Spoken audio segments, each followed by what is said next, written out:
Hello, সবাই কেমন আছো জানিও। অনেক দিন পর আবার সবার সঙ্গে কথা হচ্ছে। ছেলের বিয়ে নিয়ে খুব ব্যস্ত ছিলাম। কয়েকটা শর্টস দিয়েছি বিয়ের, তো দেখেছো নিশ্চয়ই সবাই।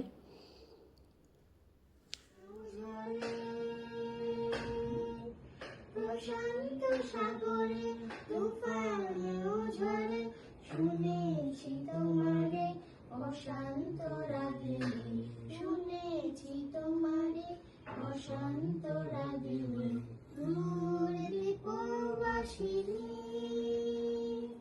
দূর দীপবাসিনী।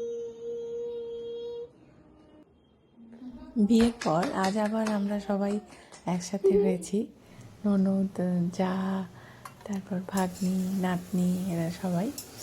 কারণটা হচ্ছে আমাদের সেই আট হাঁড়ির যে চাল আর ডালগুলো থাকে, সেইগুলো নাকি খিচুড়ি রান্না করে মাছ ভাজা দিয়ে খায় সবাই মিলে পরিবারের।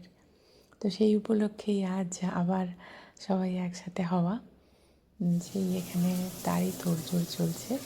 খিচুড়ি বানানো হয়েছে, আর কাঁচকলা ভাজা, মিষ্টি আলু, বাঙালি ভাজা, তোপসে মাছের ফ্রাই, আর পাঁপড় ভাজা, চাটনি। এই আজকের মেনু, রসগোল্লা। তো সেই জন্যই একটু খাওয়া দাওয়া, সবাই মিলে গান বাজনা এইসব করে সন্ধেটা খুব সুন্দর কাটাচ্ছি সবাই মিলে। তাই ভাবলাম আজকের দিনটা একটু স্মরণীয় করে রাখি, সবার সাথে শেয়ার করে।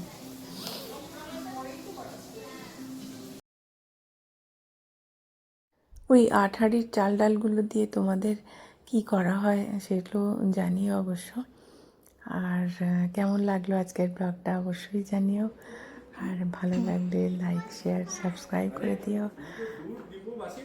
আজকে তাহলে টাটা।